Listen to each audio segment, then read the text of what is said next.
Ready Player Will.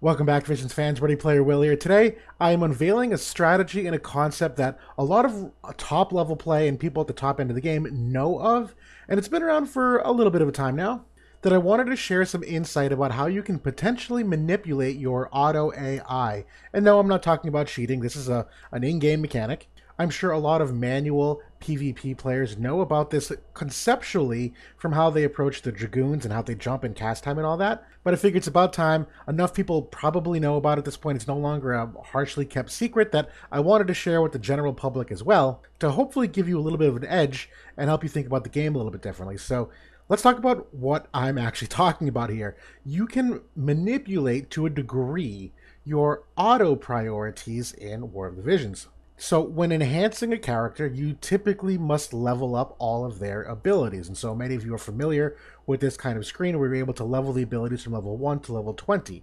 Now, you typically do this because leveling up makes their modifiers stronger. And this is really from a damage perspective that we talk about auto priorities. It's not really about tanking or healing or anything like that. More about the damage output and which abilities you choose to use.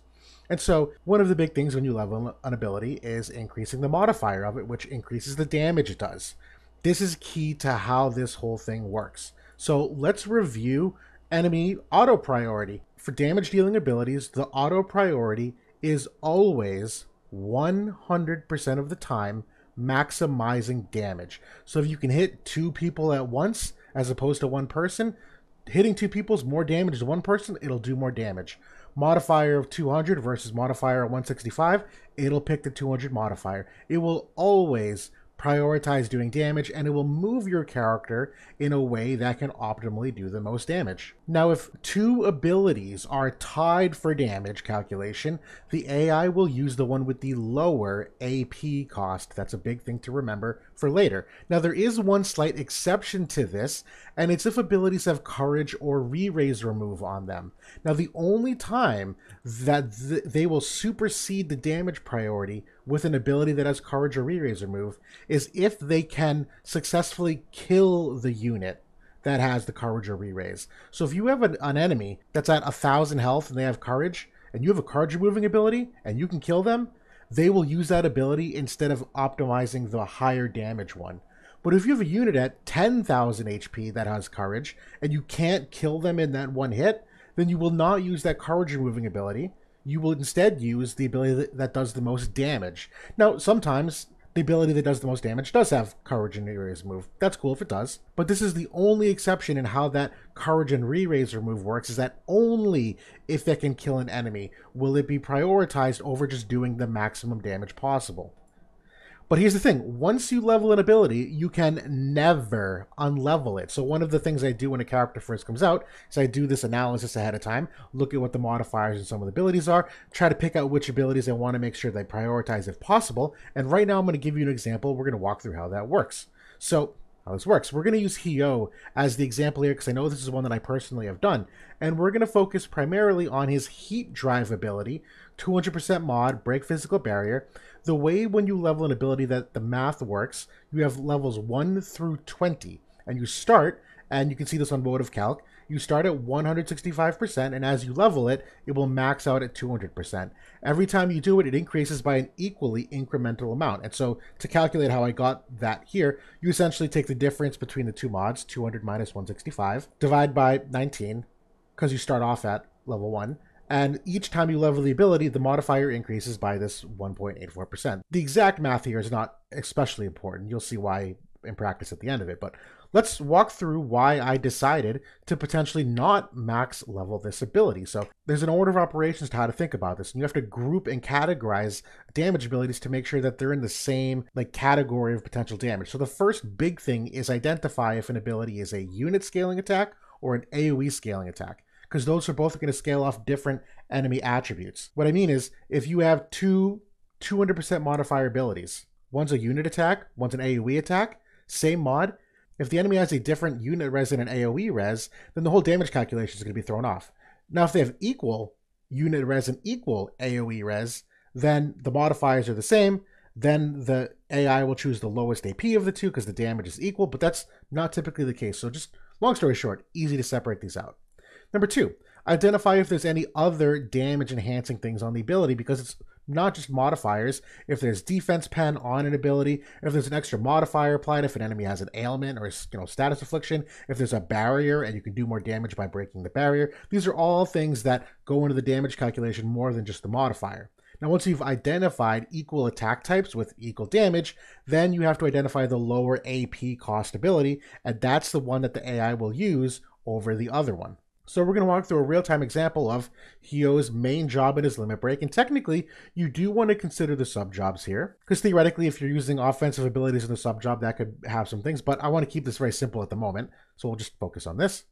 So again, walking through that exercise, we want to identify which abilities are unit scaling and which ones are AoE scaling, because those are the ones you're going to compare to each other. And then you next want to look at the modifiers, and so here, yeah, we have 3 abilities that have 200% modifiers, so already we're trying to figure out what the AI wants to prioritize. And of these 200% modifier abilities, 1 is AoE scaling and 2 are unit scaling. We'll come back to that in a little bit.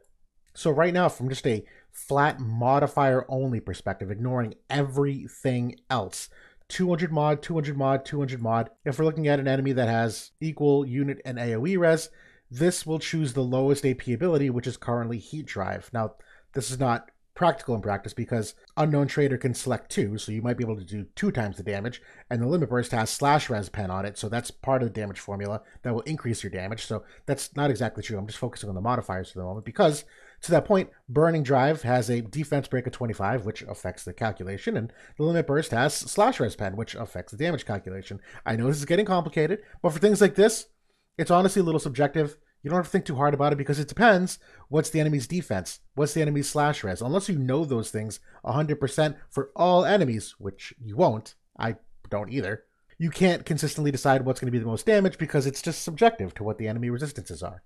But we're not done yet. So for now, Burning Drive and the Limit Break are kind of anomalies. Now we can't really tell which one will always be optimal damage. There's a chance it could be either. But as we're narrowing this down, you can see Heat Drive and Unknown Trader are relatively similar in that they're both unit scaling attacks and they're both 200% modifier. Heat Drive, though, does have a barrier break on it.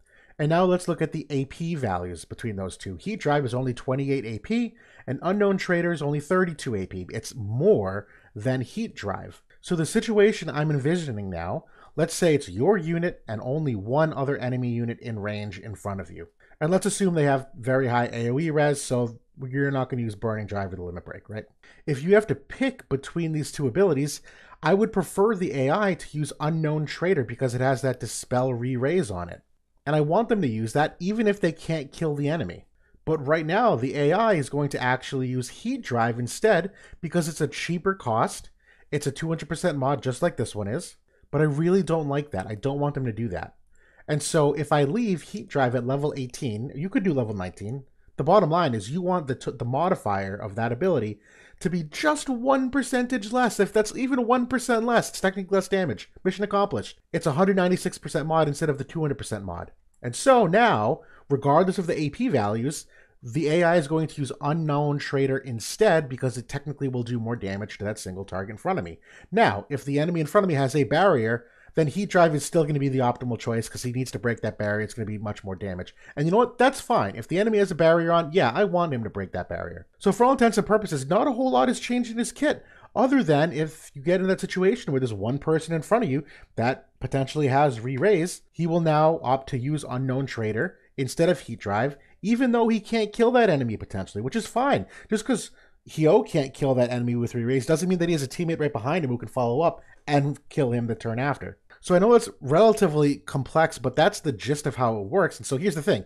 Don't have FOMO if this kind of went over your head, if you don't totally understand it. It doesn't affect the majority of units. It is slightly subjective to meta as well in terms of if there's a lot of barriers, are there a lot of re-raise, is there more unit res or more AoE res in the game currently? There's a lot of factors. And it does take a little more expert game analysis to kind of judge and say which one's best. But the bottom line is it's something to think about. It is a way to potentially make some units do some things they might not otherwise otherwise do if you just leveled up all the abilities. And if you're looking for that little bit of a competitive advantage, which sometimes can be the difference, this is definitely a thing to look into to potentially get there. But that's it for now. Thanks for watching, everybody. I'll talk to y'all later.